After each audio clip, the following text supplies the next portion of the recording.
Hello and welcome. I'm Lorianne Lumby with Authentic Freedom Academy, and today is our monthly teacher circle, and it is Wednesday, July 28th, 2021. We're going to begin today's gathering with some messages from Spirit, for lack of a better word.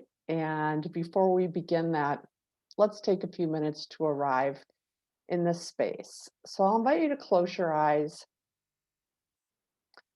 and to take a few moments in silence to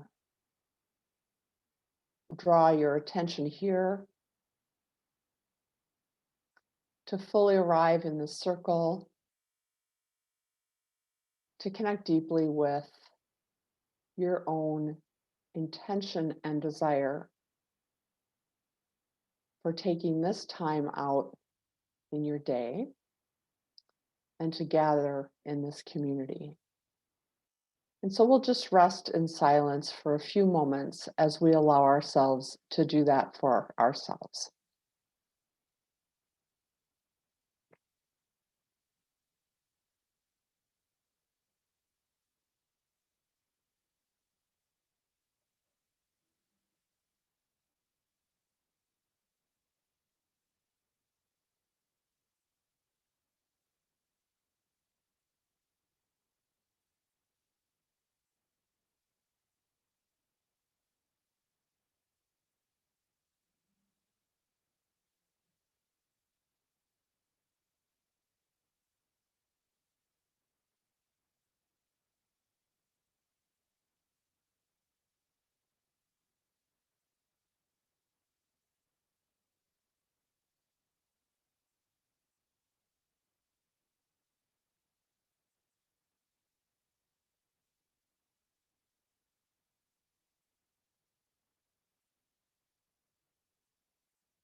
With all of us fully gathered in the circle, I first want to thank you for taking this time out in your busy day, busy lives to connect in this way.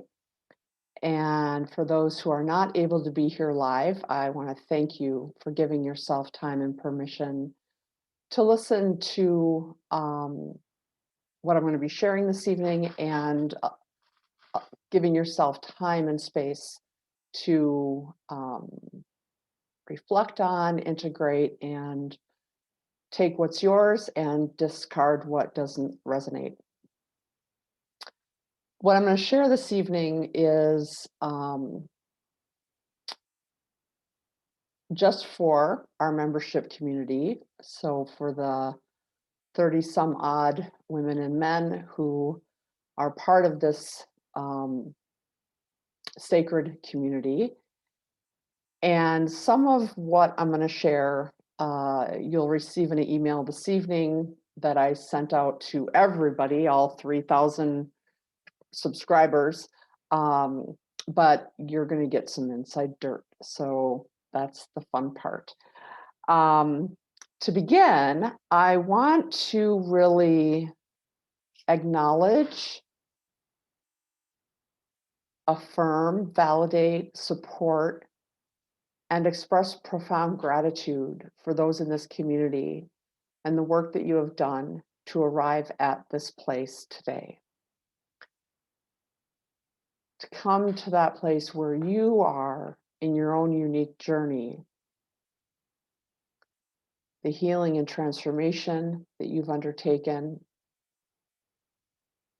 the things that you've let go of, and the losses you've experienced, the boundaries that you've learned to set and continue to set, and the commitment that you've made to yourself and to your own inner journey. As I am reminded every single day, it takes enormous courage to do this work, and you are a warrior for doing it. And this morning, as I was pulling cards, I have several decks that I play with pretty much every day. There were two cards that came through that I think are really relevant to this community. And the first one is the Judgment card. And in this particular card, it's a vampire and his lover, because this is my dark shadow, dark woods tarot deck. And the Judgment in this case does not mean judgment. If you see the numbers at the top, it's 20. This card represents balance. It represents specifically karmic balance. And the way that I interpret that is related to the journeys that we've all been on, specifically the sacrifices that we've made, the struggles that we've gone through, the very deep and excruciating pain that we have suffered as we have allowed ourselves to move through our fears, our wounds, past trauma, and societal conditioning. We have done that work at what often felt like great cost, and often with no visible results. We might feel it in our being, how we have been transformed, but certainly that experience is not something that is tangible or measurable or even rewardable, if you will, in any sort of material way. What the Judgment card says is, you've done the work. Now's the time to receive the reward. And it is not for me to decide what that reward looks like. It's not for any of us to decide what that reward looks like. But there's a profound invitation to be open to, what are the benefits and the gifts that I've received because of this work that I have done? How have I grown? How have I transformed? Where have I brought together the woundedness and brokenness within me? How have I come to understand and know love more profoundly? How have we grown in empathy and compassion? How have we allowed ourselves to be vulnerable so that we can be more loving? These are some examples of what that karmic reward might look like. And it is for you to be open to understanding and knowing and being shown that there is value to the work that you've done, that there is meaning and purpose to the work that you have done. There's also a piece in that karmic reward, if you will, that says, with hard work comes rest, comes a time for rest. And to allow ourselves to cease from judging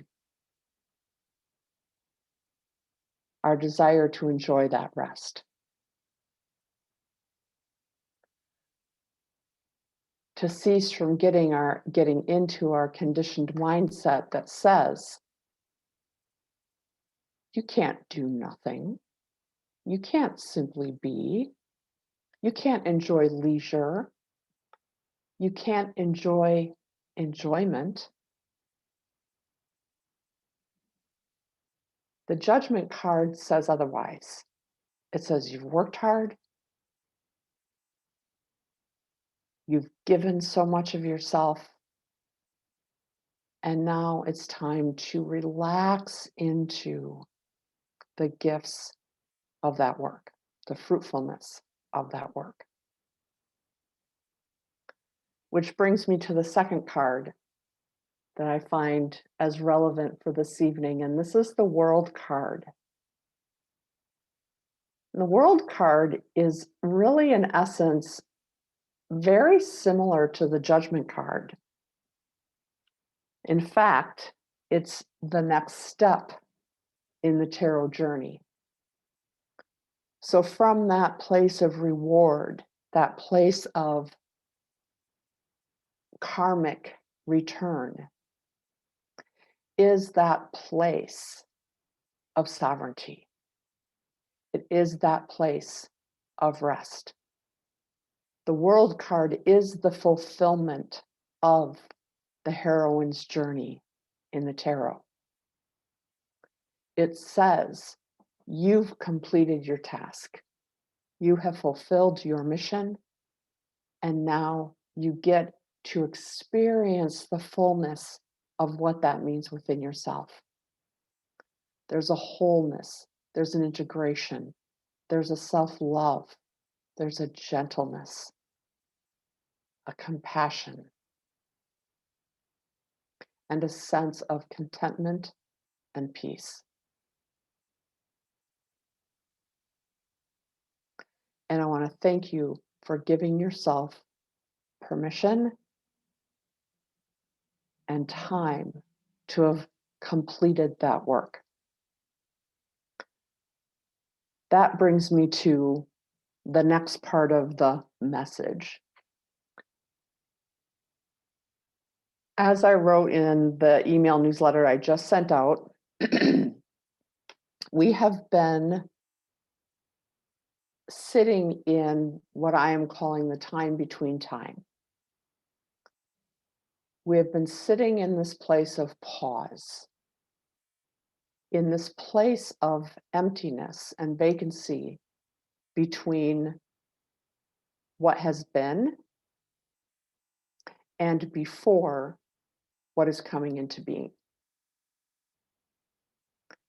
In this place of emptiness, you might be experiencing a lack of motivation, a lack of inspiration, a lack of interest. You might not be able to, you might be struggling to find something that holds your interest. You might be struggling to find something with new information, new insights, new knowledge. That struggle is not because you're depressed. It's because we're in the time between time. And this is a time for us to rest, to be, to reflect, to allow any final remnants of the old to come forth, to be seen, to be witnessed, and if needed, to be healed. It's not a time to take action. It's not a time to start something new. It's not a time to try to make something happen or productive.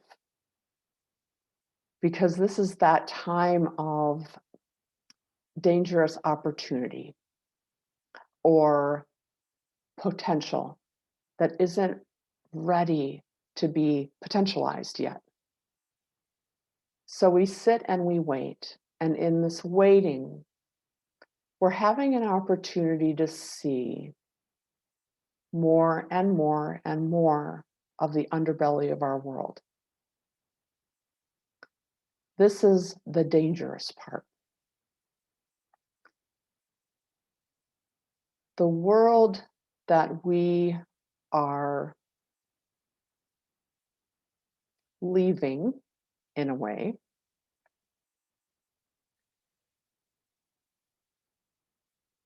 is a world of division, conflict, blame, shame, fear, power, and control. It's a world that we have exorcised from our being. By ridding ourselves of the societal conditioning that has imprisoned us within those fear, power, and control structures. And this division, the more we do this wholing work, the more we are integrating and becoming whole within ourselves and more fully within our own sovereignty and rooted more in love, the more painful that division becomes for us.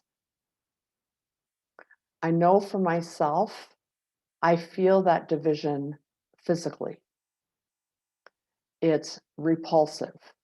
It's repelling. It causes me pain and it pushes me away. Because it's not reflective of or in harmony with the love that we are discovering and nurturing and cultivating and rooting within ourselves. As we move deeper and deeper into that love, the more obvious that division is going to become. And one of the things that I've become very conscious of are all the places where I've perhaps been tempted to participate in that division. And it's one of those things that, for myself, I have to pull myself out of and say, I see that conversation happening on Facebook and I'm not going to participate in it. I see these blame flags being thrown around. I see name calling happening.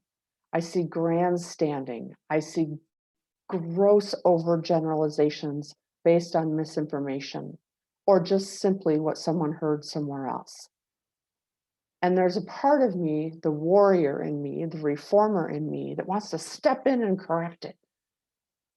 No, you're wrong. I need to fix this. I need to set you straight. And love says, sit down and shut up. We are not going to change somebody's mind or change their belief system by meeting their defensiveness with defense.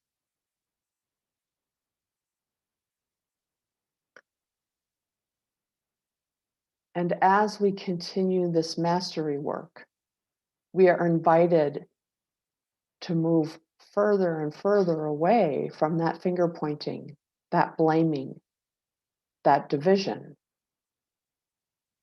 and ask ourselves, where am I being tempted to get drawn into it?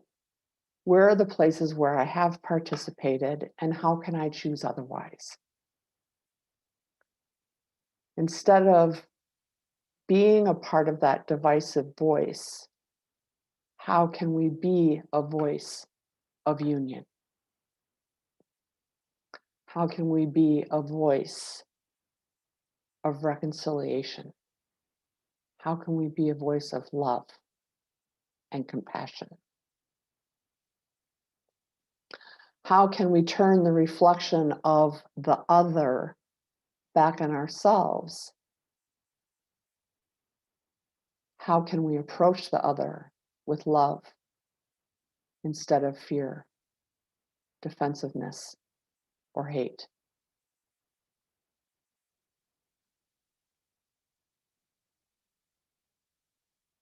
When Jesus spoke of the kingdom, when Isaiah spoke of the kingdom, they were referring to a very real experience in our human incarnation. Both Isaiah and Jesus and many other teachers throughout human history have said the peace, the joy, the love that you're looking for is right here within you. And it is independent of what we think or what is happening in the outside world. It is independent of the circumstances of our external life.